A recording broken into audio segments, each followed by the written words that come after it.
आज आपको बताते हैं भारत के उन 5 महा प्रोजेक्ट्स के बारे में जिनके पूरा होने के बाद दुनिया की नजरों में भारत की इमेज और भी ज्यादा चमकने लगेगी।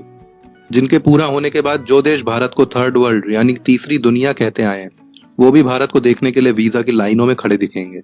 नंबर 1 पर है दुनिया का सबसे बड़ा क्रिकेट स्टेडियम। दुनिया का सबसे बड़ा क्रिकेट स्टेडियम अब ऑस्ट्रेलिया का मेलबर्न क्रिकेट स्टेडियम नहीं रहा, क्योंकि अब उसे पछाड़कर पहले नंबर पर आ गया है भारत का ये विशाल क्रिकेट स्टेडियम।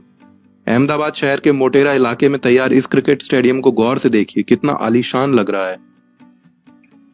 दरअसल ये वही पुराना सरदार वल्लभ भाई पटेल स्टेडियम है, मगर माजरा ये है कि उसी पुराने सरदार वल्लभ भाई पटेल स्टेडियम को तोड़कर ये नया स्टेडियम बनाया गया है। ये स्टेडियम पहले 50,000 दर्शकों को बिठा पाता था, लेकिन ये पहले के मुकाबले अब दुगने दर्शकों को आराम से जगह दे सकता है। 1,10,000 से ज्यादा दर्शक इसमें आराम से बैठकर मैच देख सकते हैं। इसके अलावा इस आलीशान से स्टेडियम में एक 55 कमरे वाला क्लब हाउस है, एक ओलंपिक साइज स्विमिंग पूल है, 76 कॉर्पोरेट बॉक्सेस हैं, जिम्नेजियम है और साथ ही क्रिकेट के लिए 11 किस्म की पिचें हैं। इसके अलावा इस मैदान के नीचे बारिश के पानी को निकालने का एक आधुनिक सिस्टम लगाया गया है, जिसकी मदद से बारिश होने के बाद मैदान महज आधे घंटे में दोबारा खेलने के लिए तैयार किया जा सकता है। नंबर 2 पर है दुनिया का सबसे बड़ा हाईवे टनल। यह एशिया की सबसे लंबी सुरंग होगी। सबसे पहले फ्रेंड्स आपको बताते हैं कि इसे क्यों और कहां बनाया जा रहा है। जोजिला दर्रा 11,578 फीट की ऊंचाई पर स्थित श्रीनगर कारगिल लेह हाईवे पर स्थित है। इसी से होकर आगे लद्दाख तक जाया जाता है। मगर फ्रेंड्स सर्दियों में जोजिला दर्रा बंद हो जाता है। इसके बंद होने से हमारी सेना को सबसे बड़ी दिक्कत आती है, क्योंकि सामरिक दृष्टि से बेहद महत्वपूर्ण लद्दाख सर्दियों में बाकी भारत से पूरी तरह कट जाता है। यहाँ तापमान -45 डिग्री तक नीचे चला जाता है। इसीलिए इस हाईवे टनल को बनाया जा रहा है। जोजिला टनल का निर्माण कार्य पूरा होने के बाद पूरा लेह लद्दाख, कारगिल, द्रास और सियाचिन सालों भर देश के बाकी हिस्सों से सड़क मार्ग से जुड़ा रहेगा। फ्रेंड्स आपको ये भी बता दें कि जोजिला दर्रा दुनिया के सबसे खतरनाक रास्तों में से एक है।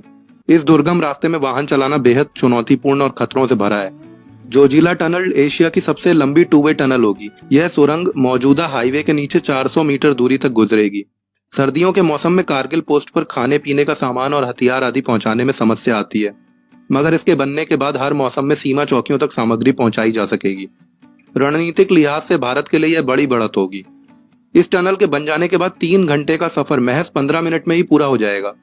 इस टनल में 80 किलोमीटर प्रति घंटे की रफ्तार से वाहन गुजर सकेंगे। हाईटेक कम्युनिकेशन समेत इस टनल में तमाम जरूरी सेफ्टी फीचर्स भी उपलब्ध होंगे। इस सुरंग के निर्माण में 6808 करोड़ रुपए की लागत आएगी। इस टनल के बन जाने पर लद्दाख क्षेत्र में रोजगार के पर्याप्त अवसर तैयार होंगे। लद्दाख की खूबसूरत वादियों में पर्यटकों की संख्या भी बढ़ जाएगी। फिलहाल सर्दियों में यहाँ केवल हवाई मार्ग के जरिए ही टूरिस्ट आ पाते हैं। 2018 में प्रधानमंत्री नरेंद्र मोदी ने इस टनल की नींव रखी थी, जिसके बाद से ही इसका डंका दुनिया भर में बज गया। नंबर 3 पर है बुलेट ट्रेन। जिस रफ्तार से इंडिया बुलंदियों को छू रहा है, उससे भी ज्यादा रफ्तार से भारत की पटरियों पर ट्रेन भी चलेंगी, और सिर्फ जमीन पर ही नहीं बल्कि पानी के नीचे भी चलेंगी। पानी के अंदर दौड़ने वाली दुनिया की पहली बुलेट ट्रेन के मिशन पर चीन तेजी से काम कर रहा है, तो भारत के प्रधानमंत्री मोदी भी कहां पीछे रहने वाले थे। उन्होंने भी जापान के साथ मिलकर बुलेट ट्रेन के मिशन को हरी झंडी दिखा दी, जो न केवल जमीन पर बल्कि समुद्र के नीचे से भी गुजरेगी। मुंबई और अहमदाबाद के बीच चलने जा रही बुलेट ट्रेन देश का पहला बुलेट ट्रेन प्रोजेक्ट है। अहमदाबाद और मुंबई के बीच हाई स्पीड ट्रेन कॉरिडोर का काम जारी है, और इसी 508 किलोमीटर बुलेट ट्रेन ट्रैक का 21 किलोमीटर हिस्सा समुद्र के नीचे बनी सुरंग से होकर गुजरेगा। यह हिस्सा महाराष्ट्र में बीकेसी से कल्याण सिलफाटा के बीच होगा। 2022 अगस्त महीने तक इस ट्रैक का निर्माण पूरा होने का अनुमान है। बुलेट ट्रेन में 800 पैसेंजर एक साथ बैठकर सफर कर सकते हैं। हालांकि प्रोजेक्ट सफल होने के बाद जरूरत पड़ने पर बैठने की क्षमता को बढ़ाकर 1250 किया जा सकता है। प्रोजेक्ट पर लगभग 1 लाख करोड़ रुपए का खर्च आएगा, मगर मोदी जी का कमाल देखिए कि इस लागत का 80% जापान ने भारत को सिर्फ 0.1% के ब्याज पर दिया है, और उसे चुकाने के लिए भारत को दिए हैं पूरे 50 साल। साथ ही पहले 15 साल भारत को कोई कर्ज ना चुकाने की भी छूट जापान ने दी है। नंबर 4 पर है एशिया का दूसरा सबसे बड़ा एयरपोर्ट। भारत का सबसे बड़ा एयरपोर्ट और एशिया का दूसरा सबसे बड़ा एयरपोर्ट उत्तर प्रदेश के गौतम बुद्ध जिले के झेवर में बनाया जा रहा है, जो ग्रेटर नोएडा से सिर्फ 56 किलोमीटर की दूरी पर स्थित है। मगर फ्रेंड्स, क्या आप जानते हैं कि इस एयरपोर्ट को बनाने का प्रपोजल 2001 में किया गया था, मगर विपक्ष के अड़ंगे के कारण यह अभी तक बन ही रहा है।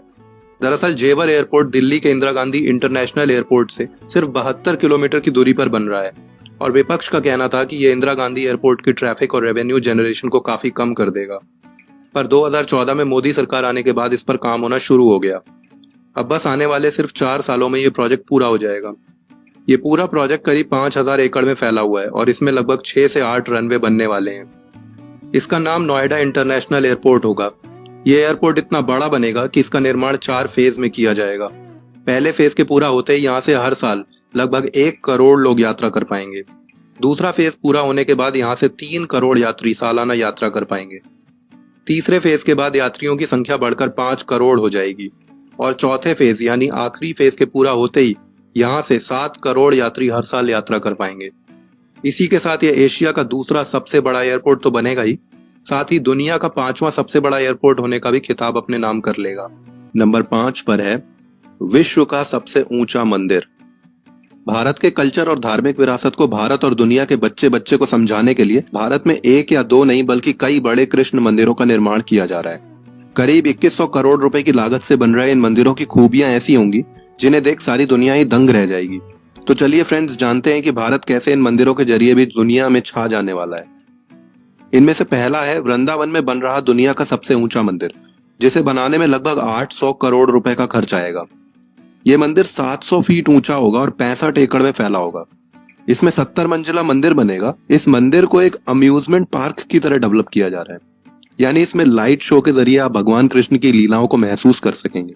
जैसे किसी अम्यूजमेंट पार्क में झूले होते हैं, ठीक वैसे ही यहाँ अघासुर, बकासुर, पूतना जैसे राक्षसों के वध से जुड़ी एक्टिविटी होंगी। मंदिर का मुख्य हॉल इतना बड़ा होगा कि उसमें एक बार में 5000 लोग आसानी से भगवान के दर्शन कर पाएंगे। साथ ही इसमें भागवत गीता एक्सपो भी होगा। इसमें भागवत की प्रमुख घटनाओं को दिखाया जाएगा। मंदिर में यमुना क्रीक भी होगा। इसमें लोग परिवार के साथ यमुना नौका विहार का आनंद ले सकेंगे। कैप्सूल एलिवेटर यहाँ का खास आकर्षण होगा। इसमें बैठकर लोग काफी ऊंचाई तक ऊपर जाएंगे और ब्रह्मांड के विभिन्न पहलुओं को जान सकेंगे।